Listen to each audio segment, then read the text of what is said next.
Right, then it's Manchester derby time. United versus City, a big game in the calendar for everyone from Stockport, and one of the bigger games for the 7/8 of Manchester that support United. It's a tough game. The last 10 years, City have had the rub of this green in a massive way. All homegrown managers working on an absolute shoestring, doing miracles with zero budget and no backing from anyone, and the absolute relentless criticism that they're getting from all sections of the media, which is wholly unfair. Situational preview then is City are currently second in the league, but they are undefeated in all competitions this season outside of the Community Shield. They have won 28 of their last 35 matches in the Premier League. It's incredible. And they've also scored at least 3 goals in their last 7 home matches in the Premier League. Okay. We've only won one of our last 5 meetings, which is shit, innit? So how do they play? Let's wonder. Pep's never really strayed from the 4-3-3 formation. One thing that stands out in his 4-3-3 formation is that he has a tendency to want basically play 6 midfielders. He tries to put a lot of players into that area, and his preference for not having an out-and-out centre forward until this year, when Erling Haaland changed the principles. But most of the other stuff and the possession basis of his play has not. It seems almost impossible to mention City's tactics under Pep without mentioning the use of the inverted fullbacks.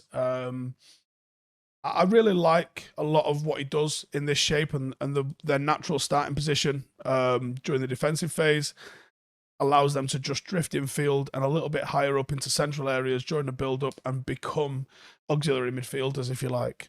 Primary reason for this tactic is to create overloads in that central area. And that's what City tend to try and do. They try and flood the midfield, so they've just got an easy pass at all times. And that's how they maintain such possession of the ball, because they've just got options. And that, with movement and with technical players, is how they get their game. You'll then start to see them drifting into positions. Maybe someone will go deep or someone comes short, and it makes the players difficult to pick up. Combine that with extremely wide wingers holding their position on the touchline, asking for the ball in those areas, demanding that you drag a fullback out to go and deal with them, where they'll look for a switch just inside, where they'll exploit the mistakes that those defenders have just made. It does help them circulate possession. One of the big things that they'll do is they'll work it down the left-hand side, and then they'll switch play and attack down the right-hand side. The switch is how they like to beat the opponent press.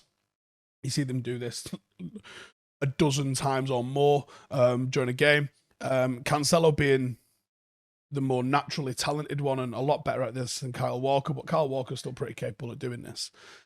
They look to have numerical advantages, whether that's down the centre, into one of the channels, or even in the back line when they push the midfield in. So against the back 4, you'll actually see 5 City players sort of attacking in between those lines till they find that person that's in space. The number 1 defensive principle is to be +1. So when you have an opposition that has +1 on top of you, you're in the shit, basically. Predicted 11, Ederson, Walker, Diaz, Ake, Cancelo, Rodri, Gundogan, De Bruyne, which is a hell of a midfield, and then Silva, Haaland, and Foden, which is not a bad attack either, is it? Let's be honest. Who's the star man? Well, it's obviously Erling Haaland, isn't it? 14 goals in 9 appearances. Best start to a Premier League career in history. 11 Premier League goals from just 7.6 expected. He scored 3.4 goals above what he was meant to have scored so far this season. And he's got a goal-scoring contribution in every single game that he has played. He's an absolute cyborg. Lightning quick, powerful, strong, sharp in behind or in the box. Ability to create space out of nothing.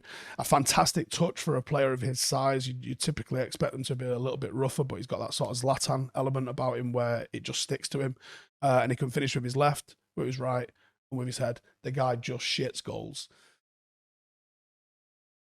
And I actually think the match winner for United, I was torn on this. I was torn between actually the whole of Manchester United's midfield. And I could make a case for it being Christian Eriksen. And I can actually make a case, as bear with me, with Scott McTominay being a match winner, because he loves these games and he turns up in these games. But I've decided to go with Bruno Fernandes. he could be a match winner because the distribution on the transition is going to be essential to how Manchester United can pick up 3 points in this game. He won't have the football a lot, or we won't have the football a lot. So he's going to be the connect between midfield and attack, and he's going to have to be on his A game. And he's been better this season for it. But he's going to have to be a little bit less wasteful, a lot more incisive, and he could either win us the game or lose us the game.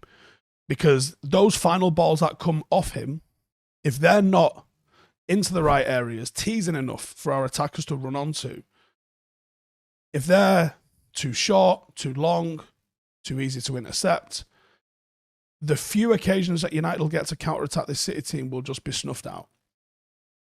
And United will struggle to break City down in any other way than exploiting the high line and getting in behind the fullbacks. You're going to struggle. His energy and his work rate, when United don't have the ball, could galvanise the team. And I think he'll be very important defensively if he can get in and around Rodri and not allow him to dictate the game. Because for as much as everyone wants to talk about Haaland and as much as everyone should, the same with Kevin De Bruyne, they play through Rodri. And if you can stop him being as effective as he usually is, you've got half a chance. Starting 11 that I would go with, there's a couple of big calls in here. De Gea in net's probably not one of them. Malacia, Martinez, Varane and Delo shouldn't be another one. McTominay, Eriksen and Bruno as the midfield three.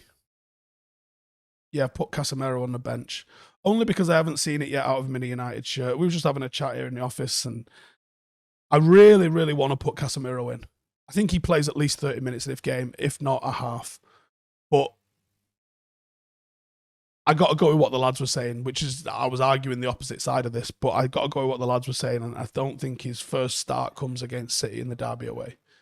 I was like, this isn't a 17-year-old kid, this is Casemiro, but the more I think about it, the only reason it's going to start this is if, like, Ten Hag's done what Fergie used to do and been like, listen, have I got the game for you, lad?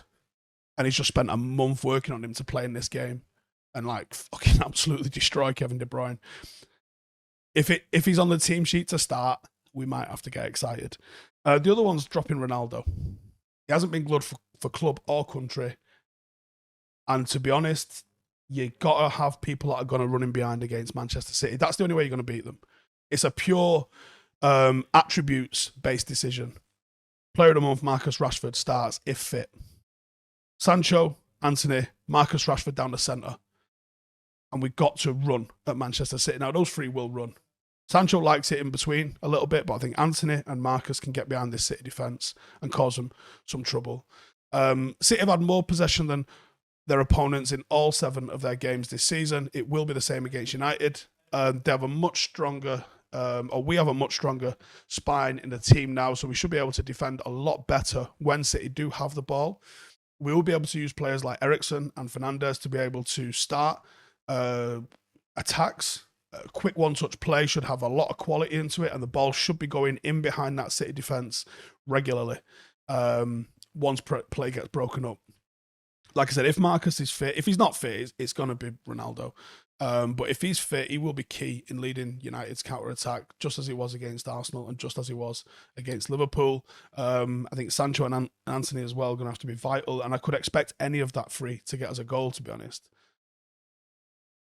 Pep, when he was asked about his side's defensive record, said, opponents can score from set pieces or a counter-attack, but the more that you have the ball, the more chances you will have to score a goal. And he's right.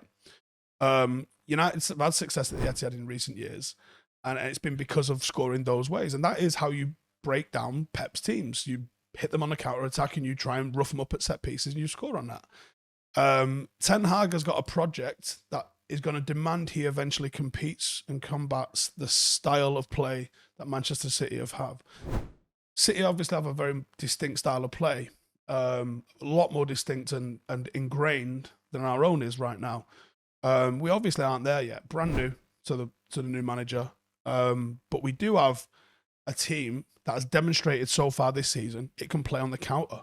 We've got fast-thinking midfielders that have got quality in the way that they play, and we've got forwards that love to run in behind. We've got to use that. Obviously, got to keep Haaland quiet. His numbers this season are absolutely monstrous. he will go through a game where he doesn't score. I'm certain of that. Let's hope it can be this weekend. Martinez has pocketed Haaland before, despite the pundits' concerns over his height. Dortmund faced Ajax, where Ajax won both games, 4-0 and 3-1. Martinez was excellent in both of those games. In the 4-0, he was man of the match. Had a 95% pass accuracy, 8 out of 10 long balls completed, 4 interceptions, 4 out of 4 tackles and 5 clearances. This is a derby, though. So sometimes it's not the dog in the fight, but the fight in the dog.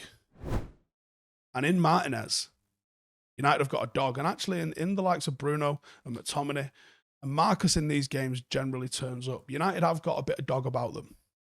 And we are developing a bit of a hardness about us. You got to play with your heart on your sleeve in these games. Form can very much go out the window without getting too cliche-tastic. Form can go out of the window and you can put it on people. You've got to be up for it. If you're up for it the way we were against Liverpool, it'll help massively. No weak links. One team pulling in one direction.